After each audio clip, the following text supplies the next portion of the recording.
దేవునికి స్తోత్రం. ప్రభునందు ప్రియమైన సహోదరి సహోదరులారా, అందరూ బాగున్నారా? మీ అందరికీ ప్రభు యేసుక్రీస్తు నామములో వందనాలు.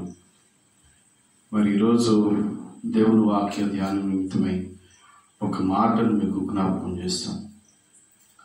దేవుని యొక్క గుడారం, దేవుని యొక్క గుడారం, దేవుని గుడారం.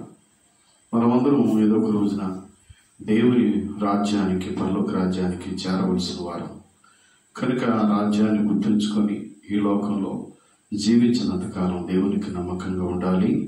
అది ఓ క్రైస్తవుడిగా, దేవుని ఎరిగినవాడుగా, వాక్యం ఎరిగినవాడుగా మీకు నాకు ఉండాల్సినటువంటి నిరీక్షణ, ఆ యొక్క జ్ఞాపకం తప్పనిసరిగా మనందరికీ ఉండాలి. కాబట్టి ఈ వాక్యం నిమిత్తమై దేవుని వాక్యంలో ఈ అంశం కొరకు 15వ కీర్తన ఒక మాటను జ్ఞాపకం చేసుకుందాం.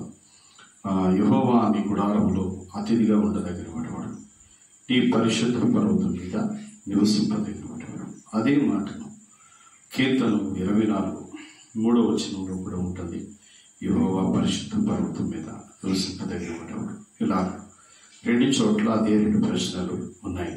అయితే దావీదు ఈ కీర్తనలను రాశాడు. 2 కీర్తనలు కూడా దావీదే రాశాడు.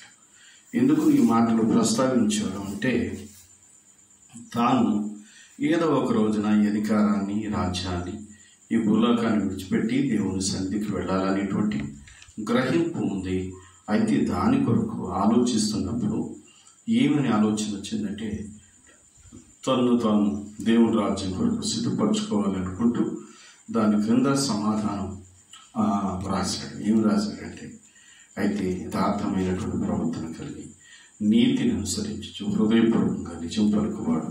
ఇలాగూ 2 కీర్తనలో కూడా అదే సందర్భాన్ని ఉద్దేశించి రాశాడు. కాబట్టి లంచము తీసుకోకూడదని, యథార్థమైనటువంటి ప్రవర్తన కలిగి ఉండాలని, కపటముగా ప్రమాణం చేయకూడదని, అలాగే దేవుని ఎదుట ఒక మనుషుడు దేవుని రాజ్యానికి ఎలా వెళ్ళాలో అది ఆలోచన చేస్తూ చక్కని మాటలు రాస్తూ వచ్చాడు. ద్రవ్యం వడ్డీకి ఇవ్వకూడదని, పొరుగు వాని మీద నింద మోపకూడదని, కొండెములు చెప్పకూడదని, ఇలాగో చాలా మాటలు, నిర్దోషమైనటువంటి చేతులు కలిగి ఉండాలని, ఇలాగా చాలా మాటలు తెలియచేశాడు. కనుక మనం కూడా ఈ మాటలు చదువుతున్నప్పుడు మనం కూడా దేవుని రాజ్యానికి వెళ్ళాల్సిన వాళ్ళమే కదా. అందుకేనా ప్రభునందు విశ్వాసం ఉంచాం కదా, మనం క్రైస్తవులం కదా. ఆలోచన లేకుండా ఏ నిర్ణయాలు తీసుకోకూడదు. దేవుని సన్నిధిలో ప్రార్థన చేయకుండా మన ఇష్టానుసారంగా నిర్ణయాలు తీసుకోకూడదు. దావీదు ఏ స్థితిలో నుండి ఏ స్థితికి వచ్చాడో మనకు తెలుసు కదా. గొర్రెల మంద కాపరిగా ఉన్నప్పుడు ఎంతో నమ్మకంగా ఉన్నాడు. కానీ తన జీవితంలో దేవుడు తన కష్టాలన్నింటినీ రూపుమాపి ఓ ఉన్నతమైనటువంటి స్థితిని ఇచ్చిన తర్వాత దేవునికి దూరం అయిపోయాడు. మనం 2వ సమూయేలు గ్రంథంలో 11వ అధ్యాయంలో ఒక సంగతిని చూస్తాం. రాజులు యుద్ధానికి వెళ్ళేటువంటి వసంతకాలంలో దావీదు ఒకటి ఇంటి దగ్గర మిగిలిపోయి సాయంకాలం ముందు ఒక పాపంలో పడిపోయాడు. కనుక దాన్ని కప్పిపుచ్చుకోవడానికి కలిసి ఆ యుద్ధంలో ఉన్నటువంటి ఉరియాను ఇంటికి రప్పించాడు. ఇది ఇంటికి వచ్చిన తర్వాత అతను రాజనీతి గలవాడు కనుక తన భార్యతో సుఖపడటానికి తన ఇంటి దగ్గర ఉండడానికి ఇష్టపడలేదు. ఎందుకంటే సైనికులంతా, నాతోటి సైనికులంతా యుద్ధంలో ఉండి ప్రాణాలకు తెగించి రాజ్యాన్ని కాపాడి పోరాటం చేస్తూ ఉండగా నేనెందుకు సుఖపడతాను అంటూ తను రాజుగారు ఇచ్చిన అవకాశాన్ని తిరస్కరించాడు.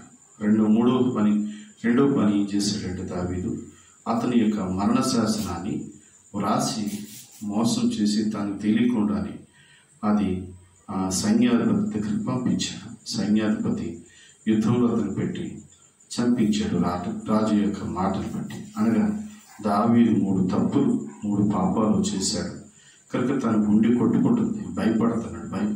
ఎందుకనంటే యెహోవా గుడారంలోనికి అతిథిగా, ఆయన సన్నిధిలోనికి, ఆయన పరిశుద్ధ పర్వతం మీదకి ఎక్కాలంటే ఏం చేయాలి? అయితే నా చేతుల్లో అపవిత్రత, నా జీవితంలో బలహీనత, పాపం, నేను దోషం చేశానని భయం తను వెంటాడుతుంది. కనుక ఈ కీర్తనలో 2 కీర్తనలో కూడా రాసినటువంటి మాటలు చక్కని సమాధానాలు ఉన్నాయి. అయితే తను దైవజనుడైనటువంటి నాతాను దేవుడు పంపించాడు. అతను వెళ్ళి ఒక కథ రూపంగా చెప్పాడు. అది విన్న తర్వాత రాజు వెంటనే తీర్పు తీర్చేశాడు. ఈ పని చేసింది ఎవరు, ఇలా చేయటం తప్పు కదా అంటూ మాట్లాడుతూ అతను తీర్పు తీర్చాడు. అతడు మరణానికి పాత్రుడని ఏదైతే ఒక గొర్రె పిల్లలు తీసుకున్నాడో దానికంటే 4 గంటలు మనం తిరిగి చెల్లించాలని ఆ విషయంతో మాట్లాడినప్పుడు దైవజనుడు అన్నాడు, ఆ మనుషుడు నీవే. ఆ 13వ వచనంలో దావీదు మాట్లాడే మాట, నేను పాపం చేసి పశ్చాత్తాపడ్డాడు. ముందు తెలియక ముందు తీర్పు తీర్చాడు, తెలిసిన తర్వాత పశ్చాత్తాపడ్డాడు, దేవుని సన్నిధిలో ఒప్పుకున్నాడు. కనుక అయినా కానీ తన బాధ, తన పాపం తను వేధిస్తున్న సంగతి దావీదు గ్రహించాడు. అందుకని 6వ కీర్తనలోను అలాగే 51వ కీర్తనలో కూడా ఎంతో పశ్చాత్తాపంతో మాట్లాడుతూ, ఏ దేవా నీ కృప చేత నన్ను కరుణించు అంటూ 6వ కీర్తనలోనైతే దేవా నీ కోపం చేత నన్ను గద్దించొద్దు అంటూ చాలా మాటలు తన పాపాలు తాను ఒప్పుకున్నప్పుడు దేవుడు కనికరం కలిగిన వాడు. అయితే తెలిసి తప్పు చేశాడు దావీదు. బాల్యం నుంచి భక్తిపరుడే కదా. మందను కాస్తున్నప్పుడు నమ్మకంగా ఉన్నాడు. తండ్రి చాటును ఉన్నప్పుడు నమ్మకంగా ఉన్నాడు. రాజు సౌలు తరుముతున్నప్పుడు నమ్మకంగానే ఉన్నాడు. చూడు, కష్టాల్లో నమ్మకంగా ఉండడం అనేది ఎవరైనా చేయగలరు. దేవునికి నమ్మకంగా ఉండడం అనేది, దేవుని దగ్గర ప్రాధేయపడడం అనేది. కానీ కష్టాలు తీరిపోయి సుఖం వచ్చిన తర్వాత, సంపద కలిగిన తర్వాత, ఆరోగ్యం కలిగిన తర్వాత, ఉన్నతమైనటువంటి పదవులు కలిగిన తర్వాత దారి తప్పిపోయేటువంటి ప్రమాదం ఉంది. కనుక బహు జాగ్రత్తగా ఉండాలి. పేదరికంలో ఉన్నప్పటికంటే ధనవంతులుగా అన్ని స్థితి అన్నీ ఉన్నప్పుడు మరింత జాగ్రత్తగా ఉండాలి. కానీ దావీదు తప్పు చేసి ప్రాధేయపడి ఏడుస్తూ 6వ కీర్తనలోను 51వ కీర్తనలో చాలా పశ్చాత్తాపడ్డాడు. అలాగే కొంతకాలం గడిచిన తర్వాత మరో పొరపాటు చేశాడు.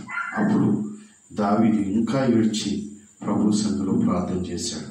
అప్పుడు గాదు అనేటువంటి దైవజనుడు వచ్చాడు. 24వ అధ్యాయం 1 నుండి మనం చూస్తే జనాభాలో లెక్కించి దేవుడు ఆజ్ఞాపించినటువంటి పని చేసిన తర్వాత చాలా బాధపడ్డాడు. 10వ వచనంలో ఉన్న మాట ఏంటంటే, దావీదు మనసు కొట్టుకనగా గాదు ఆ మాటను హెచ్చరించక మునిపే దావీదు జీవితంలో గ్రహింపు వచ్చేసింది. కాబట్టి వెంటనే పశ్చాత్తాపడ్డాడు. గాదు వచ్చి మాట్లాడుతున్నప్పుడు 13వ వచనంలో ఏమంటాడంటే 24:13 రెండవ సంఖ్యలో, నేను ఇరుకులో పడి ఉన్నాను, ఏమీ తోచుకోను, చాలా చిక్కుల్లో ఉన్నాను అని ప్రార్థన చేసిన తర్వాత గాదు చెప్పినటువంటి విషయానికి 3 ఆప్షన్స్ ఆ దేవుడు గాదు ద్వారా చెప్తే, 3వది ఏంటంటే మొదటిది దేశంలో కరువు రావడం, తర్వాత శత్రువులు ఎదుటి పారిపోవడం, 3వది దేవుడు తెగులును పంపించడం. దేవుడు కరుణావాసీలత గలవాడు కనుక దేవుని చేతిలోనే పడుదును గాక అని చెప్పి దావీదు 3వ ఆప్షన్ కోరుకున్నాడు. తర్వాత తన జీవితంలో మరెన్నడూ కూడా తప్పు చేయలేదు. కానీ మొదట చేసినటువంటి తప్పు యొక్క పాపం యొక్క ప్రతిఫలం అతడు రహస్యంగా చేశాడు. కానీ తన జీవితకాలం అంతా చూస్తూ వేదన పడేలాగా కుటుంబ పరిస్థితి మారిపోయింది.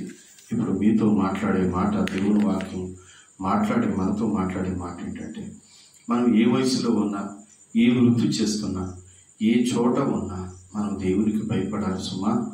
మనం ఎవరు చూడడం లేదని రహస్యంగా చేసినా, నన్ను ఎవరేం చేస్తారులేని అహంకారంతో చేసిన, ఇది శరీరం మనిషి యొక్క బలహీనత తప్పులు చేయటం అనుకుని సమర్థించుకుని చేసిన, నేను చేస్తే నన్నెవరు చూస్తారులే అని ఏదో అనాలోచనగా ఏదో కారణం చేత పాపం చేస్తే ఆ పాపం యొక్క ప్రతిఫలం మన కుటుంబం మీద పడుతుంది. తర్వాత మన జీవితకాలం అంతా ఏడ్చినా దాన్ని మనం పోగొట్టుకోలేము. కాబట్టి బహు జాగ్రత్తగా ఉందామా. ఇప్పుడు యవనస్తులైన బిడ్డలు మీతో మాట్లాడుతున్నాను. బిడ్డలారా, యవన కాలం తొందరపాటు కలిగినటువంటి వయసు, అనాలోచనగా పాపం కొరకు పరిగెత్తి ఉద్రేకం కలిగేటువంటి వయసు, శరీరము, రక్తము, ఆలోచనలు, సమాజం, సొసైటీ, సాతాను ఎన్నో